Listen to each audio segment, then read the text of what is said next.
del Espíritu Santo. Amén. Ok, entonces nos quedamos en el capítulo 7.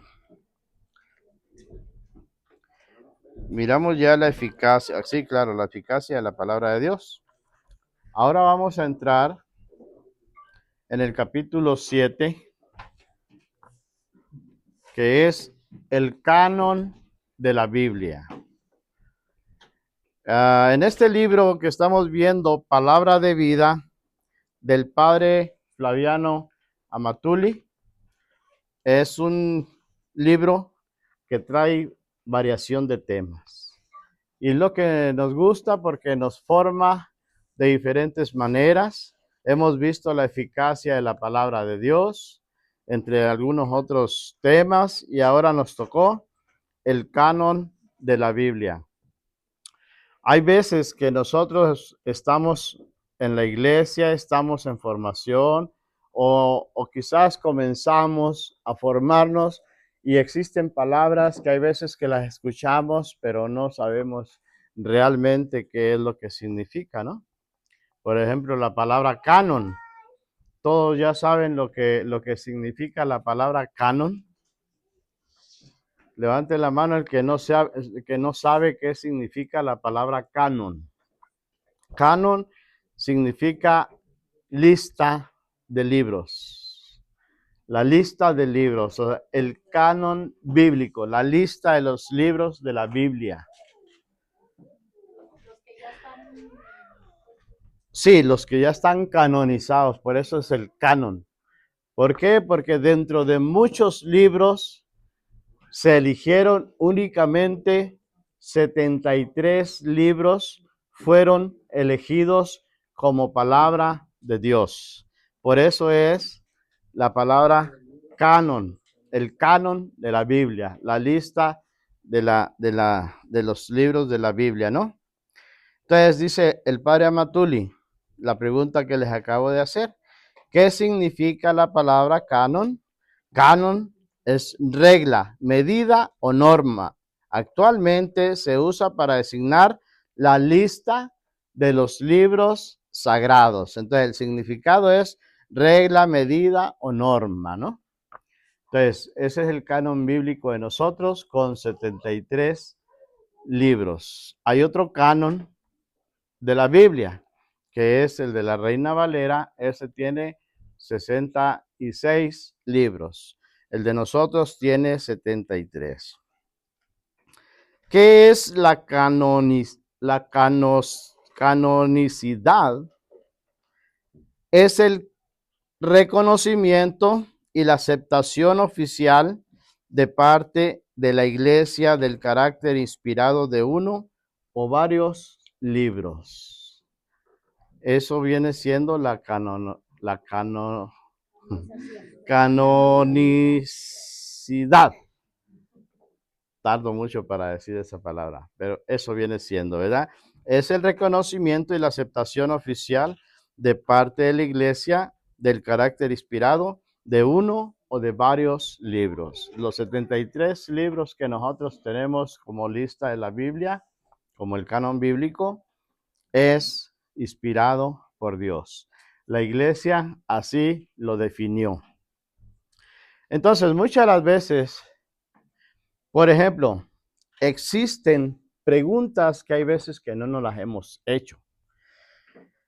Cualquier hermano que no sea católico, no quiero decir que todos, hay unos hermanos que no son católicos que están muy bien formados, ¿no? Muy bien informados. La mayoría de nuestros hermanos que por ahí encontramos en la calle predicando o nuestros familiares les hacen una pregunta. ¿Cómo sabes que la Biblia es palabra de Dios? Ah, porque está escrito. No, la misma Biblia no dice que es palabra de Dios. Ellos se basan a Primera de Timoteo 3:15, ¿no? Que dice, toda escritura es inspirada por Dios. Pero ¿cuál escritura se refiere el apóstol Pablo a Timoteo? Siendo que cuando Pablo escribió ese versículo a Timoteo, ya no existía el canon de nosotros, el Nuevo Testamento. Todavía no existía. Entonces, ¿a qué escritura se refiere el apóstol Pablo? Toda escritura es inspirada por Dios. Obviamente se refiere al canon judío, al Antiguo Testamento. ¿Por qué? Ya les expliqué el otro día cómo es que surgió el canon del Antiguo Testamento, ¿no? Cuando el rey Ptolomeo hizo una traducción y ya, ustedes saben ya la historia esa, ¿verdad? Y si quieren saber otra vez la historia, pues vénganse la próxima vez que esté ese tema, ¿verdad? Pero ya lo miramos, solamente que si quieren, si alguien está interesado de que no se le grabó bien o quiere escucharlo nuevamente, yo no tengo ningún problema. Pero el apóstol Pablo a eso se refiere, a ese canon, a esa escritura. Toda escritura es inspirada por Dios.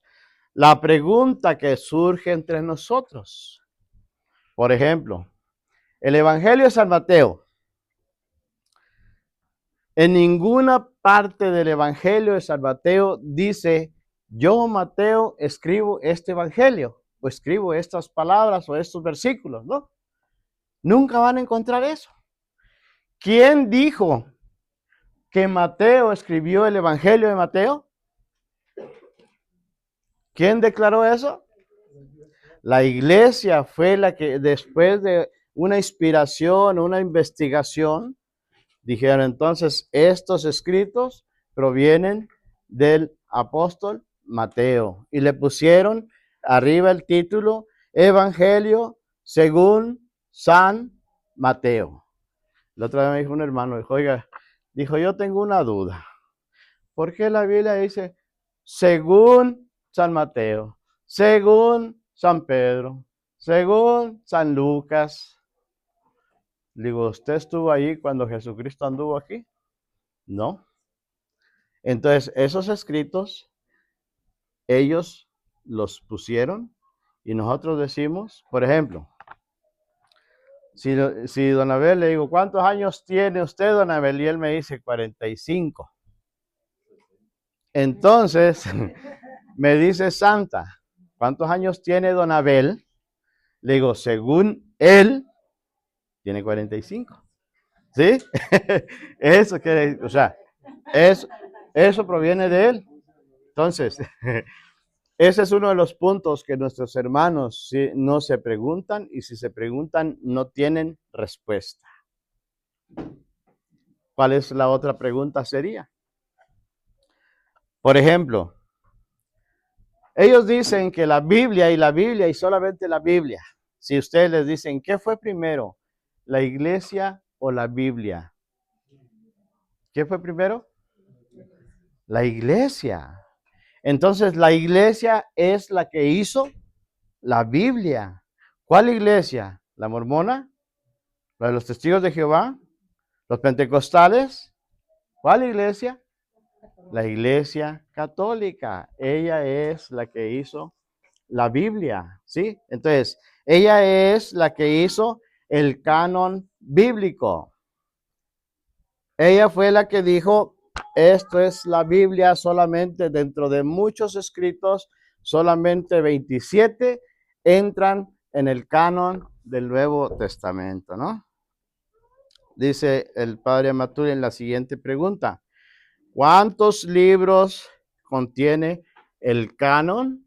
Todo esto lo hemos estado viendo. Dice, los libros de la Biblia son 73. Son los libros canónicos, 46 del Antiguo Testamento y 27 del Nuevo Testamento. Los protestantes siguen la tradición de los judíos de Palestina. Aceptaron el canon de 39 libros del Antiguo Testamento, considerando los 7 libros deuterocanónicos como apócrifos. La Iglesia Católica los considera sagrados.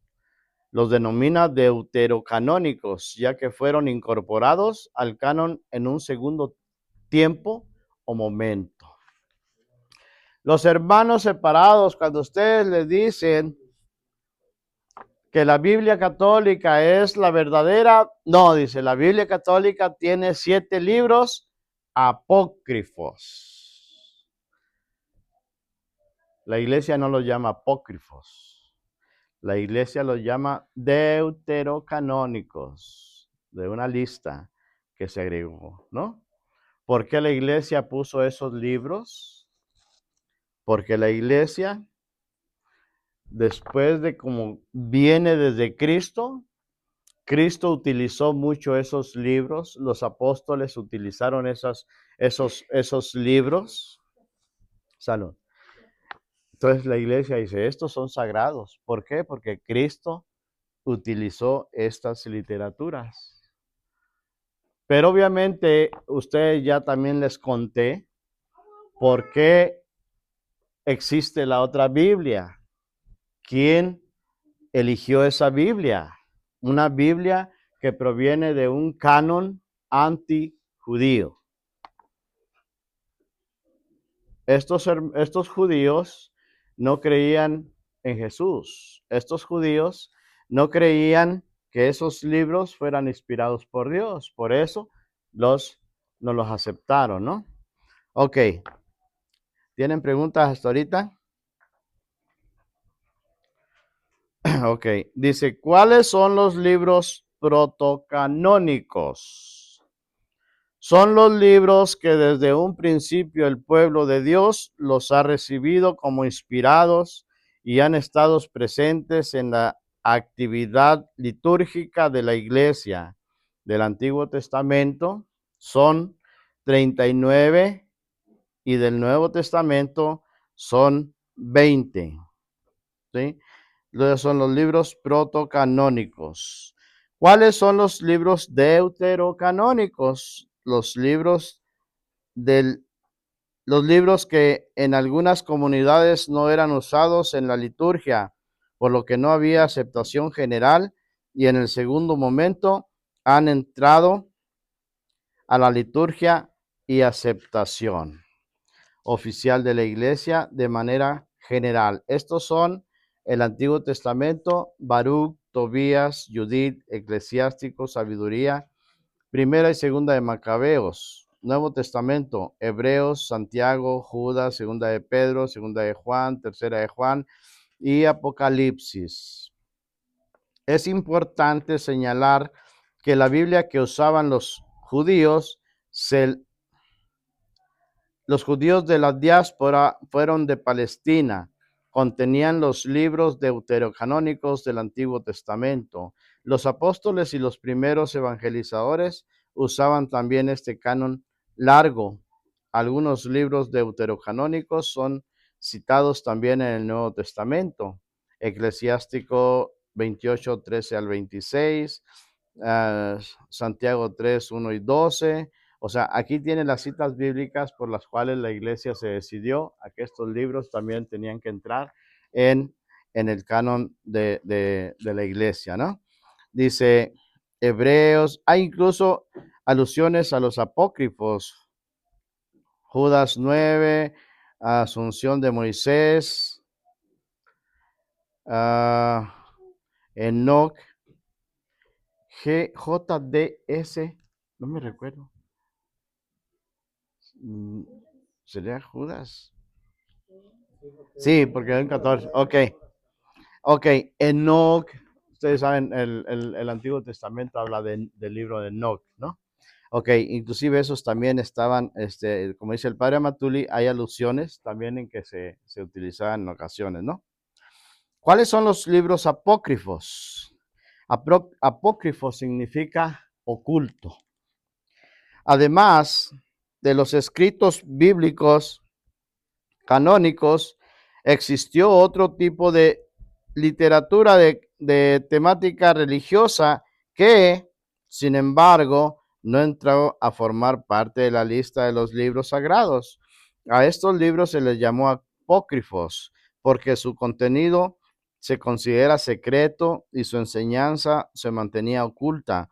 Los más conocidos son del Antiguo Testamento, libro de los Jubileos, Tercera de Macabeos, vidas de Adán y Eva, primero Enoc, testamento de los 12 patriarcas, los salmos de Salomón, la anunciación de Moisés, asunción de Moisés. Y luego en el Nuevo Testamento, Evangelio de Pedro, Evangelio de Tomás, Protoevangelio de Santiago, el Evangelio de los Hebreos, Carta de los Apóstoles, Hechos de Pedro, Apocalipsis de Pedro.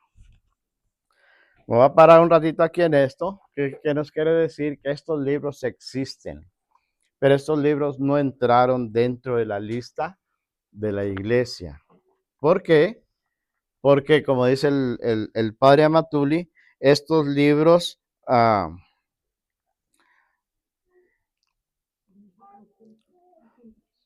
son apócrifos. O sea, ¿por qué son apócrifos? Dice el canon del Antiguo Testamento.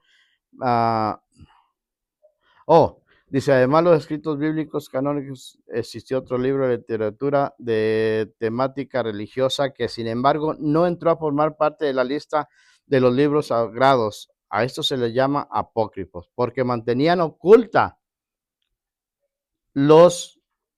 o sea, había información en esos libros, aún existen ahora. Por ejemplo, ustedes se pueden meter al Evangelio de Tomás, al Evangelio de Santiago. De allí, de esos escritos, la iglesia aún agarra cierta información. El Evangelio de María, el Evangelio de Pedro, el Evangelio de Judas.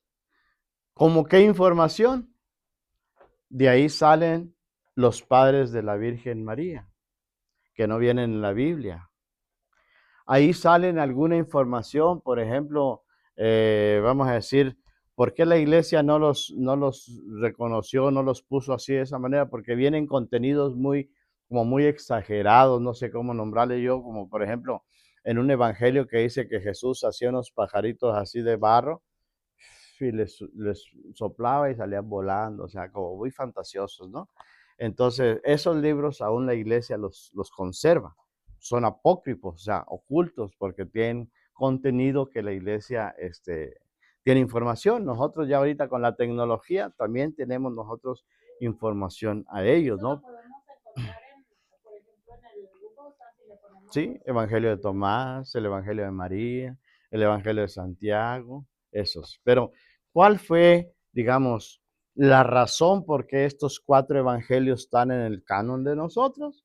Bueno, porque la iglesia se reunió y puso tres signos o ¿cómo se puede? 3 reglas para que un evangelio fuera apto para entrar en el canon bíblico. Uno de ellos es que el evangelio tenía que ser escrito por uno de los apóstoles que conocieron al Señor. El otro sería que no contuviera herejías. La iglesia estudió todo eso. El otro, que se utilizara en la liturgia de la iglesia primitiva. Y en esto encontraron solamente estos 4 evangelios: Mateo, Marcos, Lucas y Juan. Pero pueden decir ustedes, pero ¿cómo que una de las reglas era que fueran escritos por uno de los apóstoles?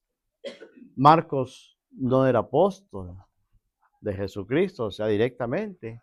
Lucas no era apóstol de Jesucristo. Si ustedes miran la lista de los apóstoles, ellos no están en los apóstoles. Cuando Jesús subió al monte y llamó a los que él quiso, no estaba Lucas, no estaba Marcos.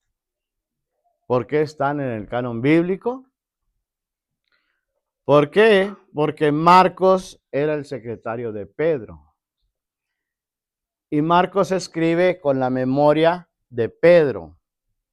Prácticamente el Evangelio de Marcos es como el Evangelio de Pedro, ¿no? Pedro le narró todas las situaciones que pasó con el Señor. Lucas, ¿por qué Lucas? Si no conoció al Señor Lucas.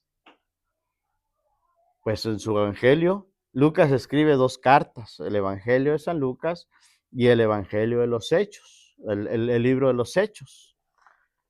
Él mismo dice en su Evangelio que él mismo investigó minuciosamente directamente con las personas donde sucedieron los hechos. Lucas es el evangelista que más bonito y más perfecto narra lo que es la anunciación del Señor, el nacimiento del Señor y la infancia de Jesucristo. Y él dice que él investigó directamente con las personas involucradas en los hechos. La iglesia, la tradición dice que posiblemente Lucas le preguntó directamente a María cómo estuvo el asunto del Señor, ¿no? Porque Lucas dice, y todas estas cosas María guardaba en su corazón. Por eso es que Lucas entra en el canon bíblico. ¿Lucas de quién era discípulo? Lucas él era médico, era médico. Y Lucas trabajó muy cerca, parece que de Pablo, ajá. Sí, trabajó muy de la mano con Pablo. Inclusive, si ustedes leen el libro de los Hechos, el final de los libros de los Hechos, del libro de los Hechos está inconcluso. No está despedido, no, o sea, como que alguien dejó de escribir un día en la tarde para continuar otro día y ahí se quedó el libro. Todos los libros ustedes los miran, por ejemplo, las cartas de Pablo, dice que el Señor esté con ustedes y que la bendición, o sea, se despide, ¿no? Lucas no, en el libro de los Hechos. ¿Por qué? Según la historia, capturaron a Lucas, lo torturaron y no alcanzó a cerrar el libro de los Hechos. ¿Sí? Por eso el libro de los Hechos está como que, ay, después le sigo, ¿no? El libro de los Hechos se lo achacan a... Es Lucas. Ahí lo dice. O si es, o sea, si él lo escribió. Sí, ahí lo dice en el libro de los Hechos. Lea, lean el primer capítulo del primer versículo en la ente, a ver qué dice. De los Hechos. De los Hechos de los Apóstoles.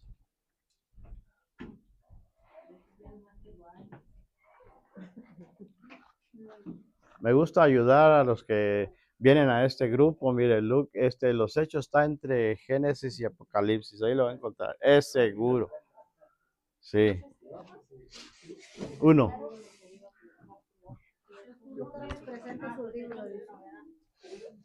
En mi primer libro, querido Teófilo. ¿Ese? Espéreme. ¿Cómo es que no oigo? Porque yo estoy sordo. ¿Qué dice? En mi primer libro, querido Teófilo, hablé de todo lo que Jesús comenzó a hacer y enseñar.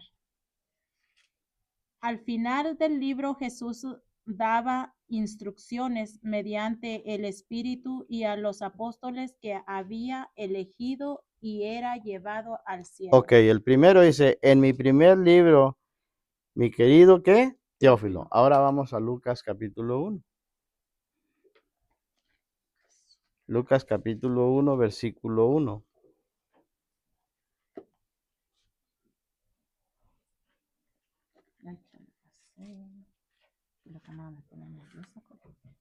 Es lo que me gusta de los apóstoles, que las Biblias las tienen educadas. Mire, se abren donde las quieren abrir, ¿verdad?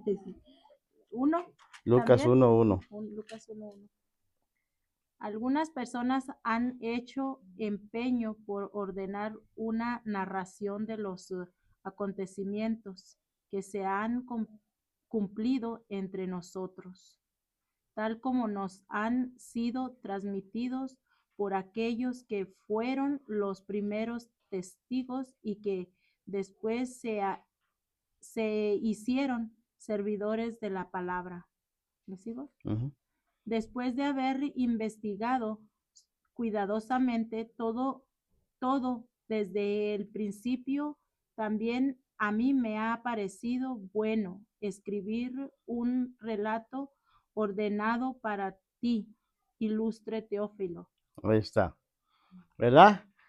El libro el Evangelio de Lucas y luego de los Hechos dice, como lo he escrito en mi primer libro, mi querido Teófilo. Entonces Lucas escribe el libro de los Hechos. Teófilo debe haber sido algún discípulo de él, ¿no?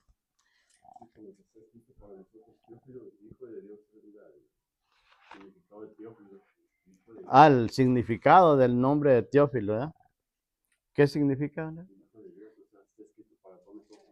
Hijo de Dios. Ok. Entonces, dice, ¿cuándo quedó establecido el canon de los libros sagrados?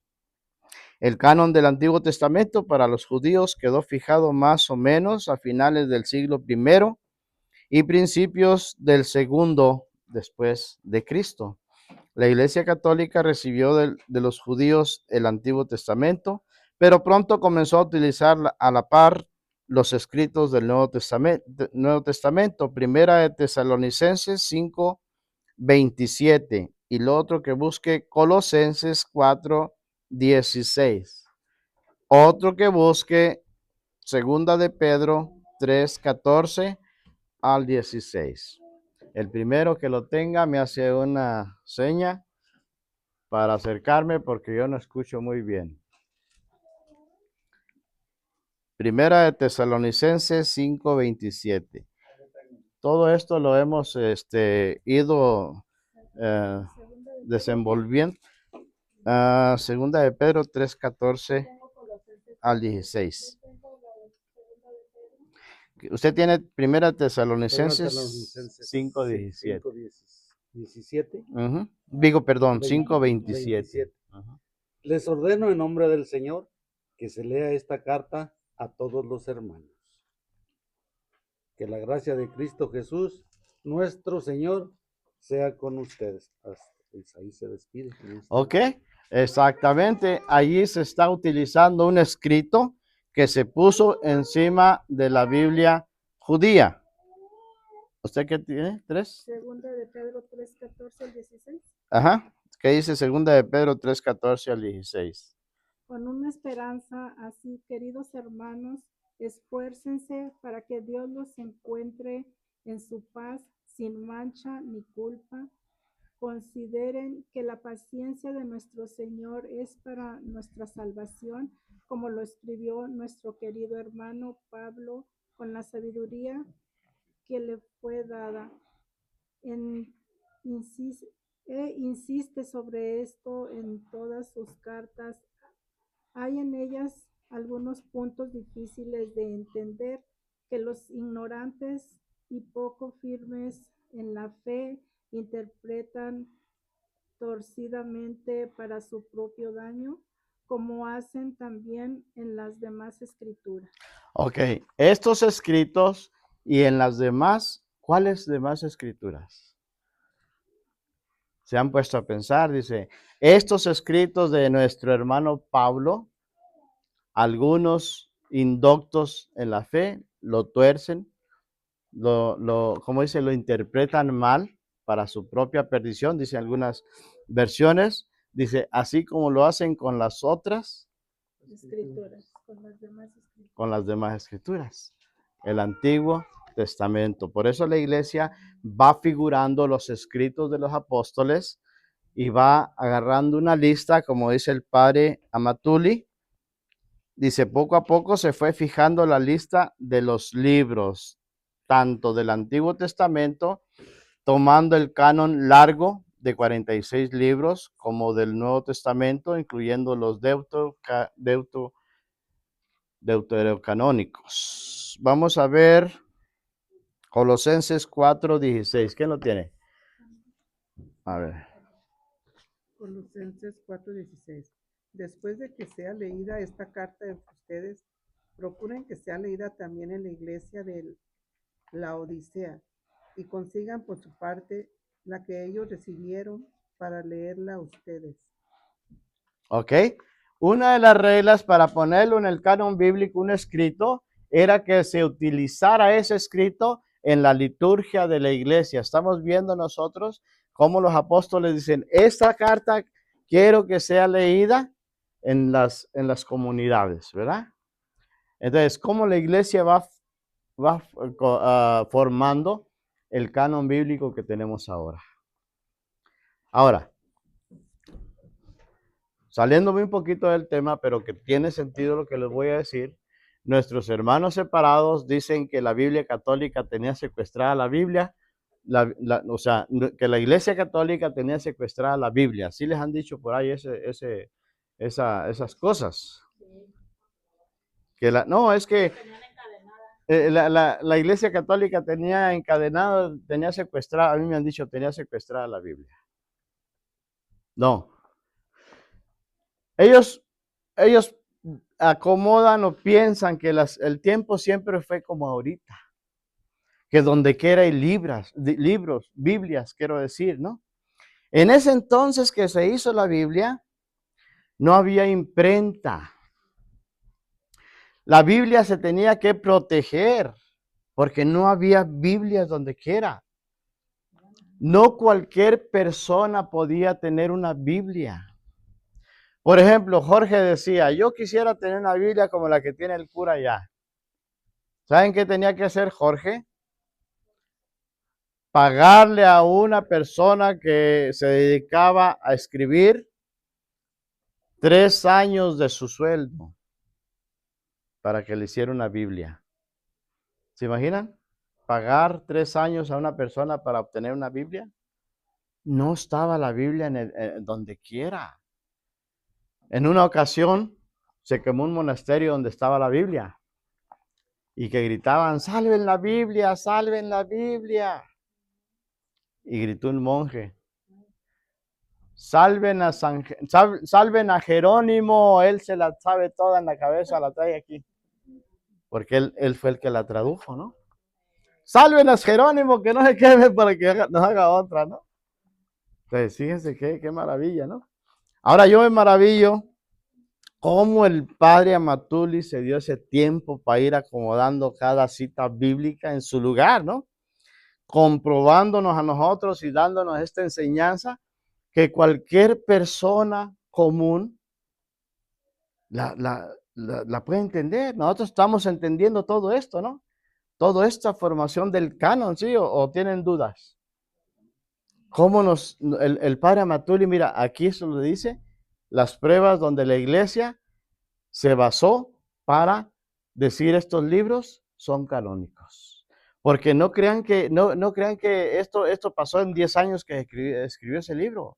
Los libros se escribieron, digamos, el último libro que se escribió fue en el 99 o 100, que fue el Apocalipsis. ¿Cuándo se empezó a formar la Biblia?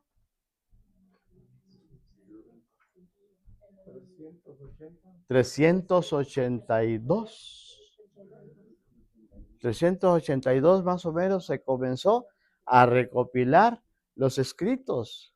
Ya habían pasado casi 200 años. En 200 años no está fácil. ¿Cuánto hace que pasó la historia de Pancho Villa? 100 años. Ahorita no está fácil para recopilar una historia de Pancho Villa, ¿no? Ya en 100 años, porque ya es muy raro que haya una persona de esas, ¿no? Pues ahorita ya está más fácil con la tecnología. Ujú. Pero imagínense En aquel entonces, cómo se batalló, ¿no? Entonces, por eso es que la Biblia, cuando se daba la Eucaristía, el sacerdote sacaba la Biblia de donde la tenían asegurada, daban las lecturas, se acababa la Santa Misa y guardaban la Biblia. ¿Por qué? Porque la Biblia siempre ha tenido enemigos. La Biblia siempre ha tenido enemigos. No es como ahora, que ahora salen Biblias en masa, ¿no? O sea, sacan muchas Biblias por hora, por minuto, no sé. Es difícil. Entonces, todo eso nosotros tenemos que trasladarnos al tiempo donde sucedieron las cosas para comprender un poco la lectura. ¿Se imaginan San Jerónimo andar buscando todos los escritos que había? Y no crean que nomás recolectó 27 escritos. Por ahí la historia dice que recolectó, creo, entre cerca de 1000 escritos para elegir 27 escritos. Pero fue San Jerónimo nada más lo tradujo, no fue San Damaso. No, San Damaso era el papa y él le pidió a San Jerónimo que se encargara de esa misión. Entonces él los eligió y los propuso. 32 años se dedicó a eso, San Jerónimo. O sea, es como, me imagino, como que él coordinó, ¿no? Por ejemplo, así, que el coordinador de aquí diga, Polo, le encargo, por favor, que me organice un retiro. Yo no lo voy a organizar solo, ¿no? Yo le voy a decir, Santa, por favor, me ayuda a poner las mesas. Hermano, don Abel, me ayuda, por favor, a hacer comida. O sea, es organización, ¿no? Pero Otro ejemplo claro es el que tenemos con el padre José Luis Arazúa cuando estuvo editando todos estos libros con el padre Matuli. El padre Matuli recopilaba todo en un libro, en un cuaderno, y le decía al padre Jorge, aquí está lo del libro de la historia de la salvación. Otro año después, aquí está el de Siguiendo las huellas de Cristo. Es exactamente lo que hacían en aquel tiempo. ahora, la otra cosa, que las Biblias, así como ustedes las ven ahí con capítulos y versículos, no estaban así. Las Biblias eran rollos así seguidos. Hubo un sacerdote católico que él dividió primero los versículos y lo otro dividió los capítulos. Para que llegara la Biblia, ustedes saben que la Biblia tiene como que 1700 años por ahí, más o menos, alrededor de 1700 años, para que tengamos nosotros una Biblia tan ordenada así como la tenemos nosotros. Por eso hay muchas frases en la Biblia que están muy modernas, porque la Biblia se va modernizando y siempre se cuida que la palabra se mantenga dentro del mismo margen. Por eso también hay muchas traducciones. La latinoamericana, ¿qué quiere decir? Que es una Biblia para nosotros, ¿no? Para los latinos que está acomodada a nuestra manera de entender las cosas, ¿no? Porque la Biblia, pues en sí, fue escrita en otra parte, lejos de aquí, no, fuera de nuestra cultura, ¿no?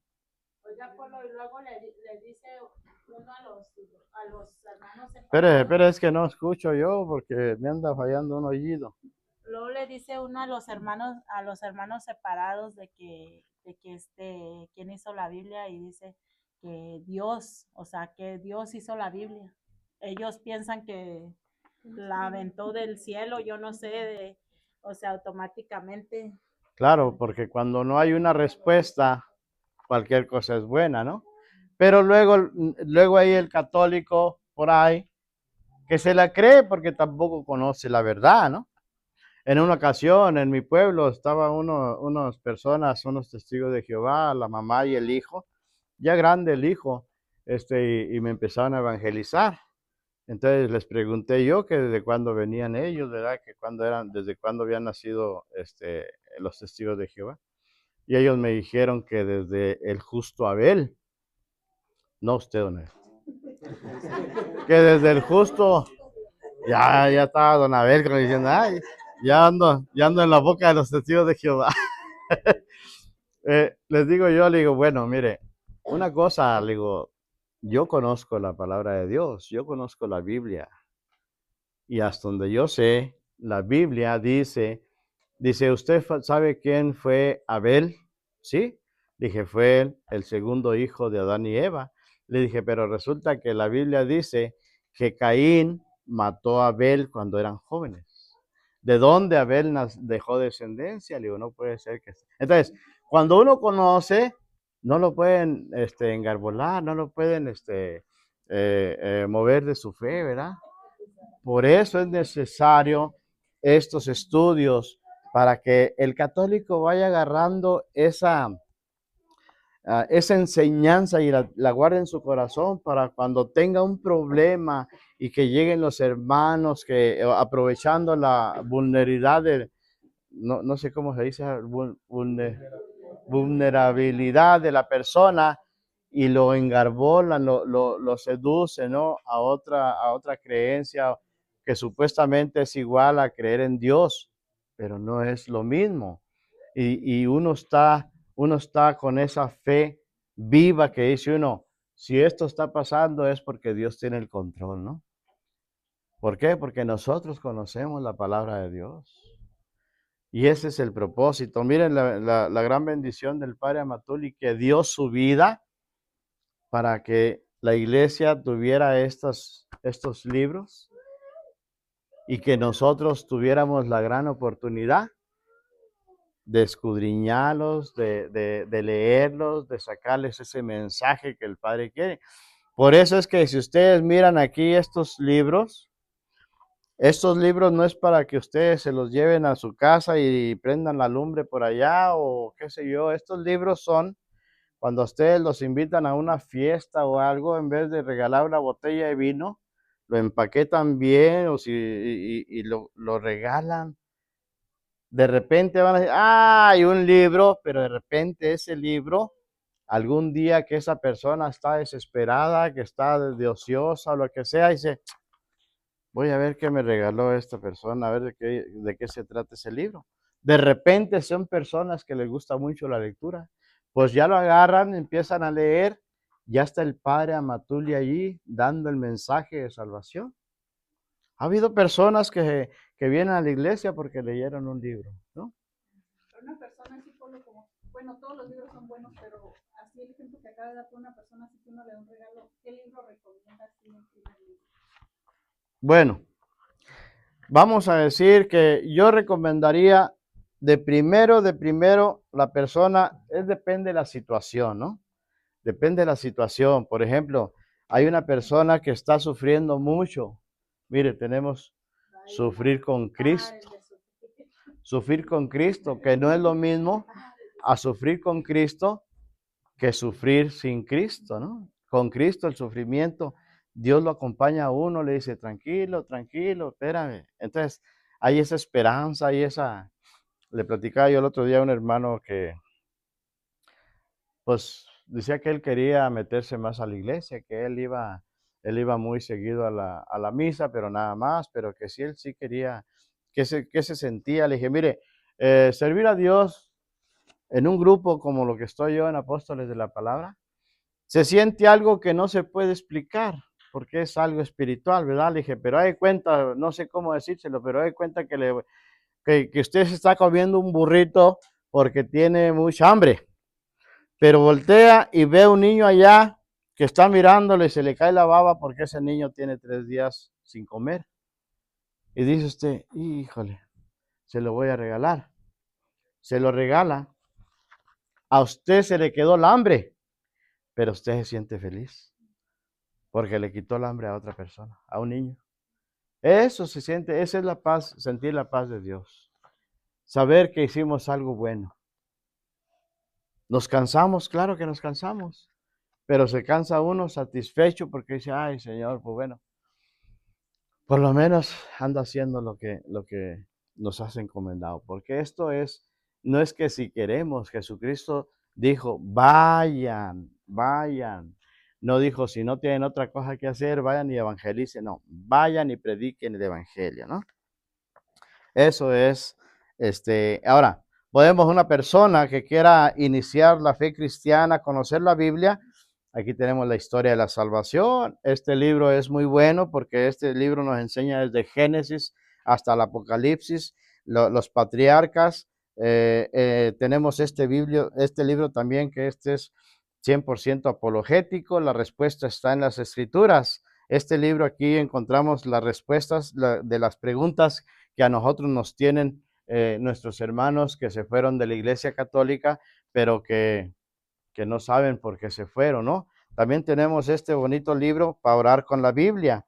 Oremos con la Biblia. Este nos da unas muestras, unas guías de cómo nosotros podemos introducirnos a la palabra de Dios. Ahora, ni se diga este libro, Siguiendo las Huellas de Cristo.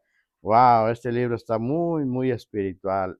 Este libro nos enseña a nosotros a saber convivir con las personas, aunque sean difíciles, aunque piensen diferente a nosotros, aunque no nos lleven la suave, o sea, vivir con todo el mundo. Nos hace conciencia. Ahora, para los novios, pues aquí tenemos, ¿verdad? Un pacto de amor, ¿no? El padre Matuli en todo pensó, ¿no? El pacto de amor es muy bonito para novios, que quieran ser felices consagrando su amor ante el altar. Bueno, ¿mandé? Novios y esposos. Sí, sí, para reflexionar sobre el matrimonio, ¿no? Ok, vamos. Vamos.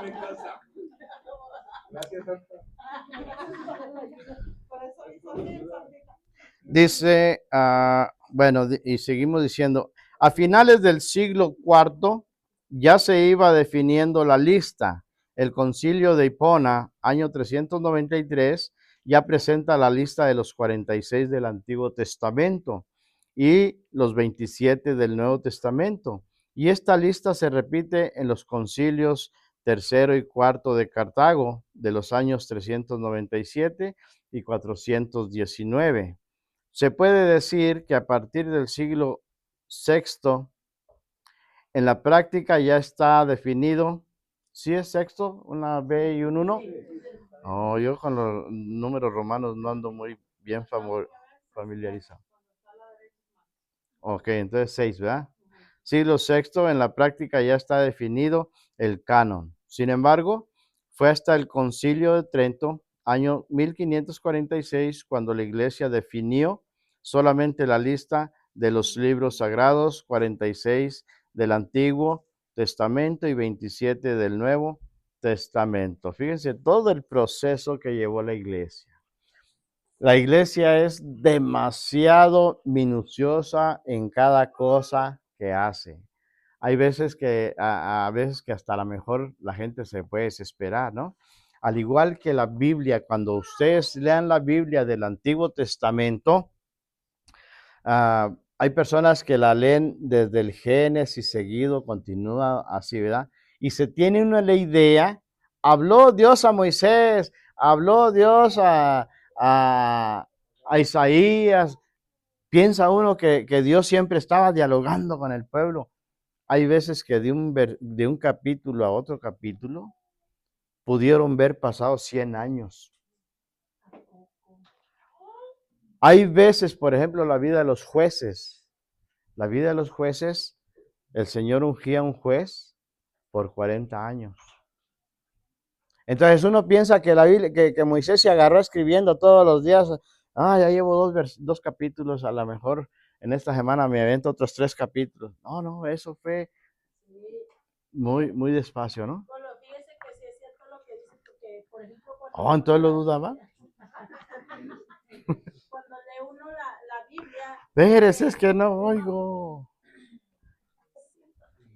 cuando sí es cierto, porque cuando lee uno la Biblia,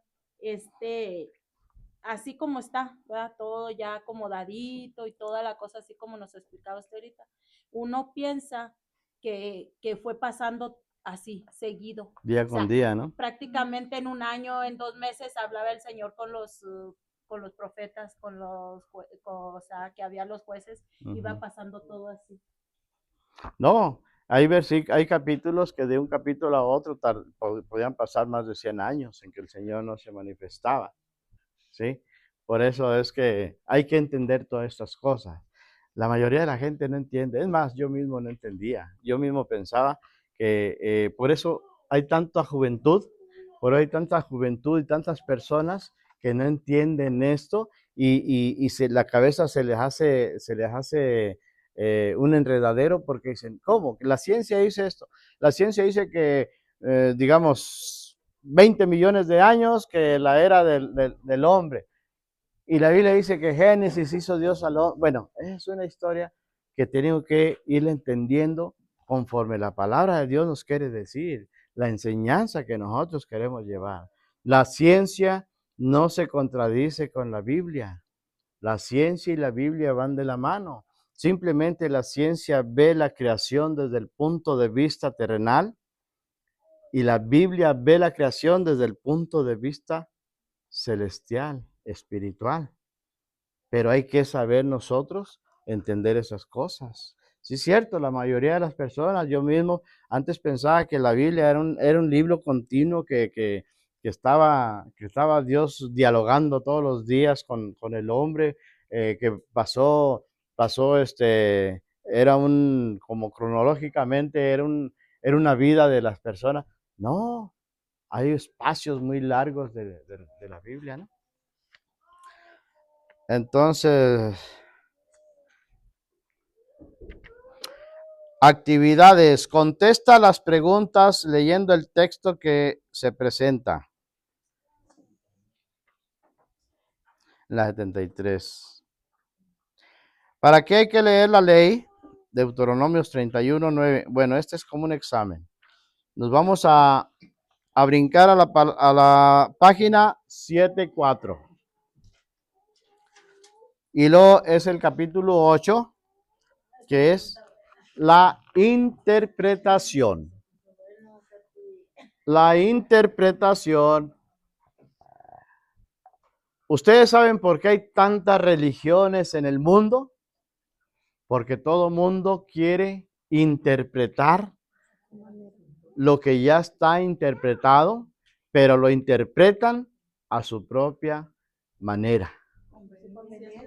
Conveniencia, exacto, ¿no? Por ejemplo, cuando ustedes dialogan con un hermano que no es católico y ustedes le presentan un versículo bíblico, mira, aquí dice, Jesús dice, el pan que yo les daré es mi carne. No, pero es un símbolo. No. Espérame. Es aquí. Entonces, ustedes tratan de explicarle la palabra de Dios tal y como está. Termina el hermano diciendo, para mí, eso es un símbolo. Para mí, quiere decir símbolo. Ahí es donde dice, no hay ni hablar. No hay nada que hacer con este hermano. Porque él ya se figuró una interpretación propia. Le valió sombrilla lo que la iglesia dice, los maestros de la ley dicen, sino que él es su propio maestro. Él es su propio interpretador. En otras palabras, él es su propio Dios. Ellos hacen decir la Biblia lo que ellos quieren que diga. Ahora, entramos a este punto de interpretación. Dice, la palabra de Dios es permanente, es viva y eficaz para todas las generaciones. Por eso es necesario que sea interpretada y actualizada para que su valor vital permanezca para siempre. Se trata de profundizar en las escrituras para descubrir el significado que un texto tuvo en el pasado y qué significa para nosotros hoy. Un decir, nosotros debemos de saber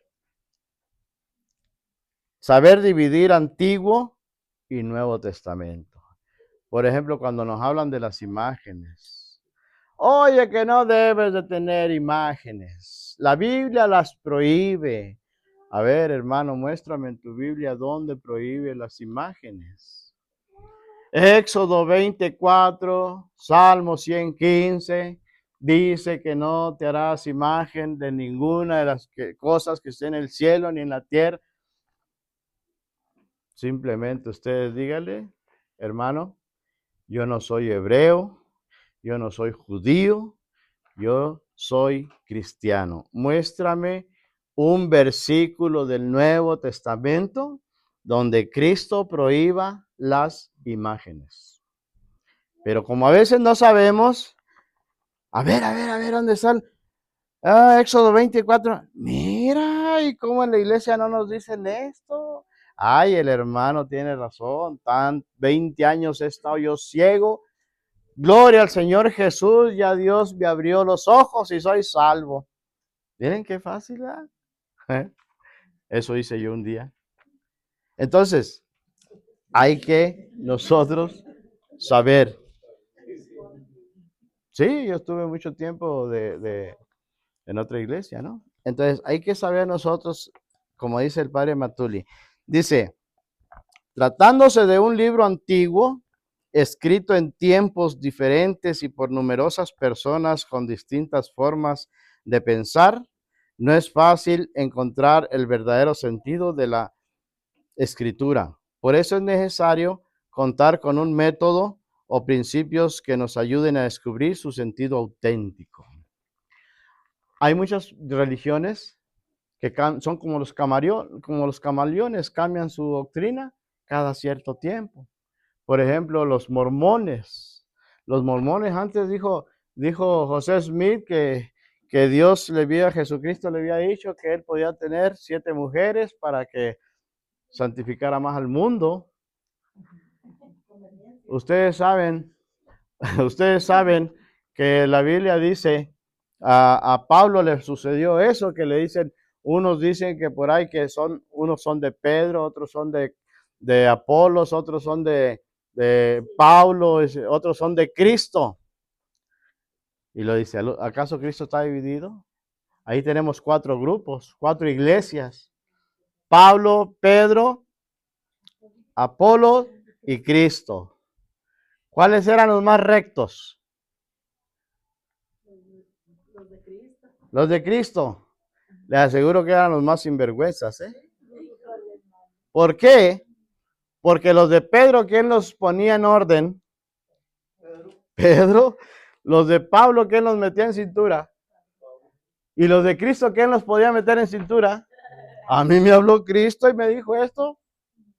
Pues ni modo. Esos eran los que hacían lo que les daba la gana, ¿no? Así los mormones dijeron que Dios le había hablado y que podía tener 7 mujeres. Pero luego la señora dijo, ¿sabes que el Señor se me apareció también? Dijo que yo te ayudara y que yo también puedo tener más. Y lo dijo, ahora dijo, no, el Señor se me apareció y me dijo que tú no calificas para esto. Entonces, ellos pueden mover la enseñanza, la doctrina, a su propia interpretación. Luego quisieron venir a Estados Unidos les dijo, aquí no hay bigamia. Entonces otra vez el Señor se le apareció y dijo, oye, ¿sabes qué? Ya no más con una. ¿Por qué? Porque no hay ni una guía. Nosotros, gracias a mi Padre Dios, que tenemos ¿quién? En la iglesia, ¿a quién tenemos? Las 3 bases que tenemos. El magisterio, la tradición y la Biblia, ¿no? Nosotros nos regimos por eso. Entonces, si algo no está en la Biblia, el magisterio no lo ha interpretado. ¿Quién es el magisterio? Los maestros de la Biblia, que Cristo puso, ¿no? Entonces, hasta aquí vamos bien. ¿Alguna pregunta? Ok. Perdón, ahí le dice interpretada y actualizada. ¿A qué se refiere la actualizada? Ya que dice que a la Biblia no se le debe cambiar ni una. Ajá. Por ejemplo, vamos a decir, Antiguo Testamento. El hombre no cometía adulterio. El adulterio lo cometía únicamente la mujer. ¿Sí saben? ¿A qué nos basamos? El rey Salomón, con 1000 mujeres, no cometió adulterio. ¿Eh? Nomás la mujer atraía el pecado, o sea, el adulterio. Salomón, con 1000 mujeres, no cometió adulterio. Y el rey David, con una, cometió adulterio. ¿Sí, compadre? ¿No será más que se refiere allí a la hermenéutica que tenemos allá enfrente? Cuando A ver, espérame, la compadre. pregunta, don Abel, ¿qué significado para nosotros? Donde dice aquí interpretar y actualizar este. Ujú. Es la comprensión o actualización de un texto. Se trata de descubrir el significado de un texto para nosotros.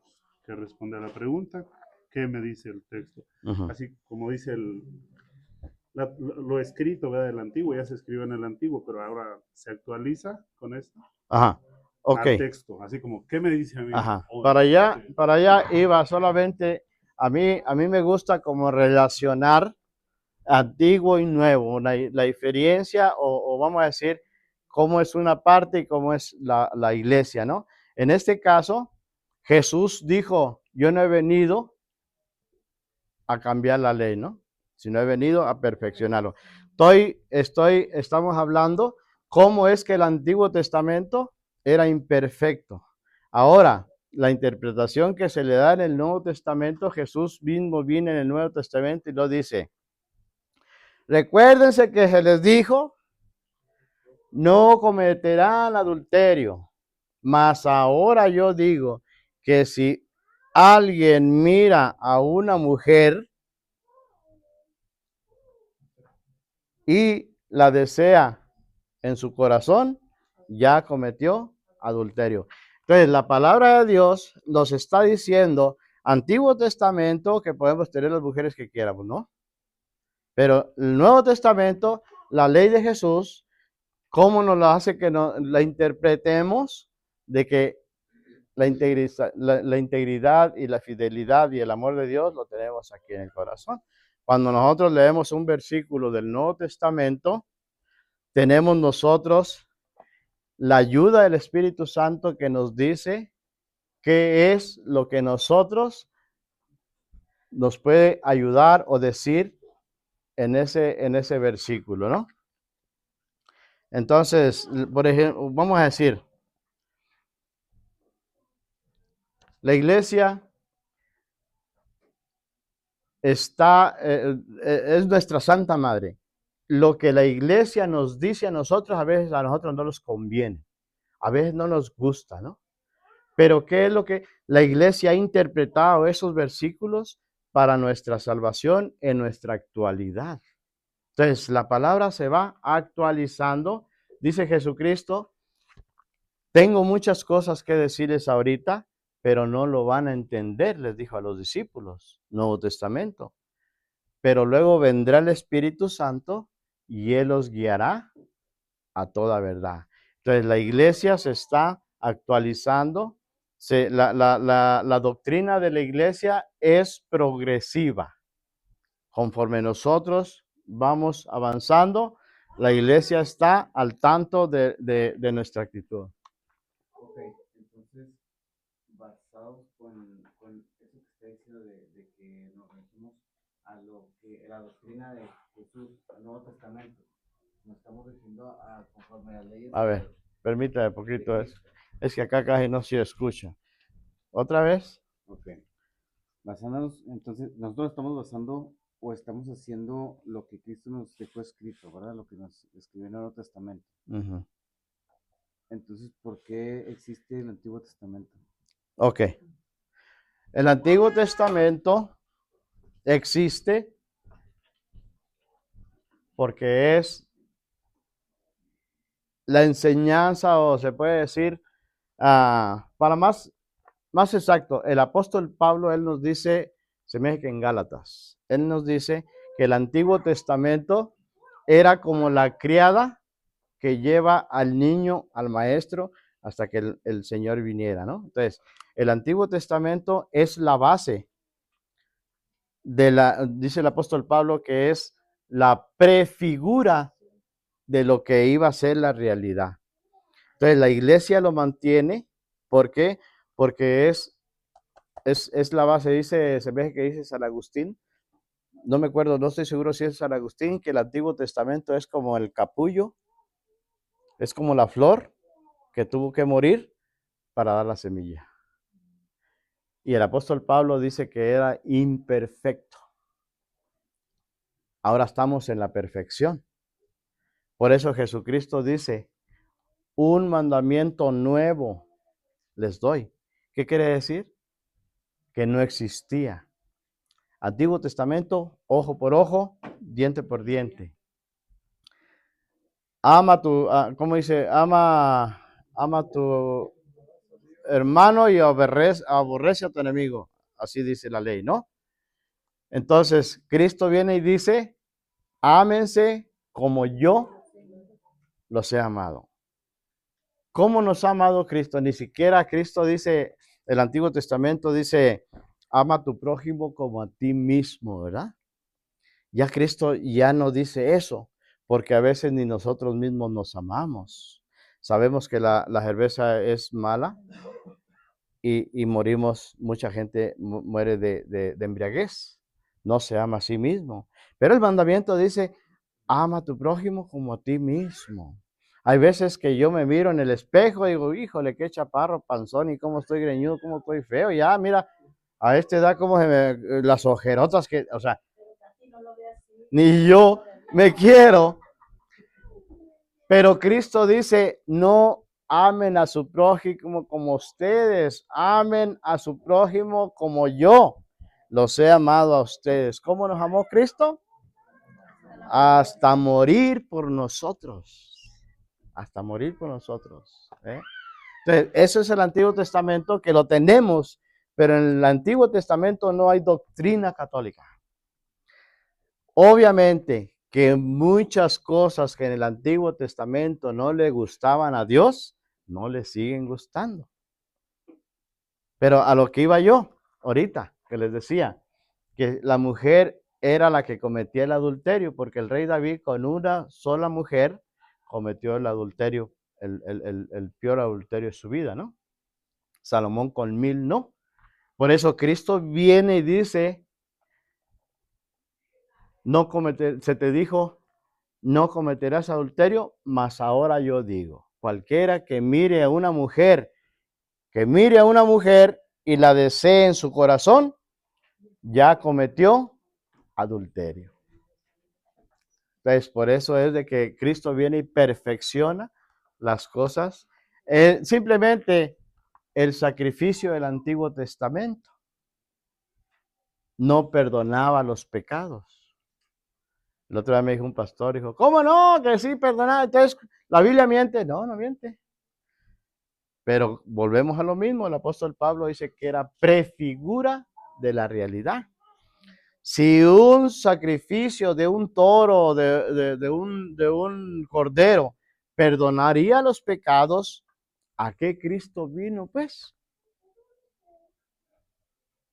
Todo fue ir preparando cómo es que iba a ser la remisión de pecados en el Nuevo Testamento. ¿Sí? Sí, ahí en Gálatas, a lo que está refiriendo en el 5, en el versículo 4, nos da algo de la pregunta que hace el hermano. Dice, para ser libres nos ha liberado Cristo. Mantengámonos pues firmes y no se dejen oprimir nuevamente bajo el yugo de la esclavitud. Lo dice, soy yo, Pablo, quien se los dice, si se circuncidan, Cristo no les aprovechará nada. De nuevo declaro a todo hombre que se circuncida que queda obligado a participar de toda la ley. Dice, han roto con Cristo todos cuantos buscan la justicia en la ley. Han caído en la desgracia. Pero en el 5 dice, en cuanto a nosotros, por el Espíritu y la fe, esperamos la justicia anhelada. Porque siendo de Cristo, Jesús, ni la circuncisión ni la incircuncisión tienen eficacia, sino la fe que actúa por la caridad. ¿Ok? Entonces ahí nos dice, cuando dice la ley, se refiere al Antiguo Testamento. Dice el apóstol Pablo, si se circuncidan, están sujetos a la ley. Y la ley a nadie salvó. ¿Sí?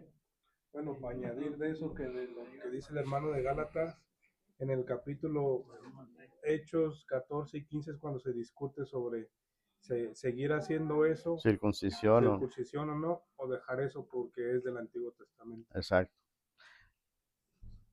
No sé si tenga alguna otra duda o no se le contestó bien, pero hay cuenta que la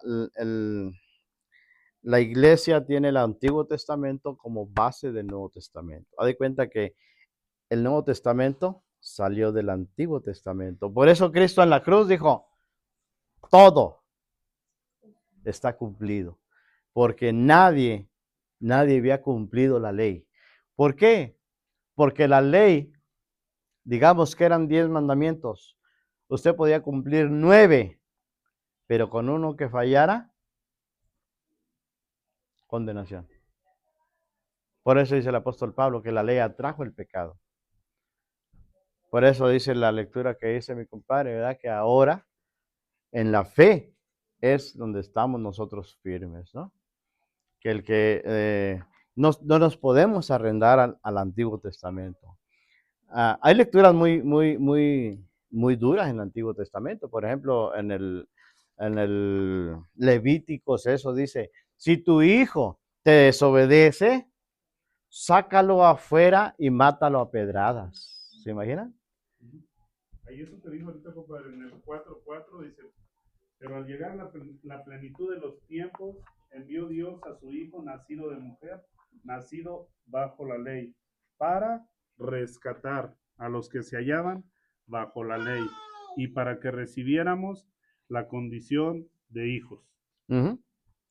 Llegando a la plenitud de los tiempos, Dios mandó a su hijo y Jesús nació en la ley. Por eso es que muchos se confunden, porque dice que Jesús acudía al templo como era su costumbre cada 8 días, porque era judío. Pero ya cuando viene, Él resucita. Me hicieron una pregunta el otro día, ¿verdad? Que por qué, algo así que por qué el domingo, ¿verdad? Bueno, el domingo es porque el día Él lo instituyó Jesús, era cuando Él resucitó, y es porque la fiesta de la resurrección del Señor, y que me decían también que por qué tenía uno que venir a misa, ¿verdad? Hechos 2:42 en adelante dice que las primeras iglesias todos los días se reunían en las oraciones, en la partición del pan y en los convivios, la convivencia, ¿no? Entonces, ¿tienen alguna otra pregunta más? Entonces el Nuevo Testamento se empezó a escribir después o está reflejado después del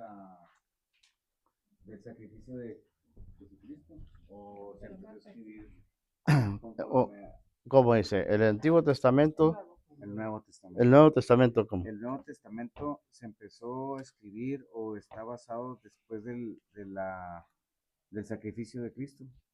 Después del sacrificio de Cristo, empiezan los apóstoles a escribir, a narrar la experiencia que tuvieron con Jesús en la tierra. O sea, obviamente, vamos a decir que los apóstoles eran adultos, ¿no? Entonces, como dice el apóstol, como dice Lucas, que él investigó para escribir cómo sucedió desde la anunciación del Señor.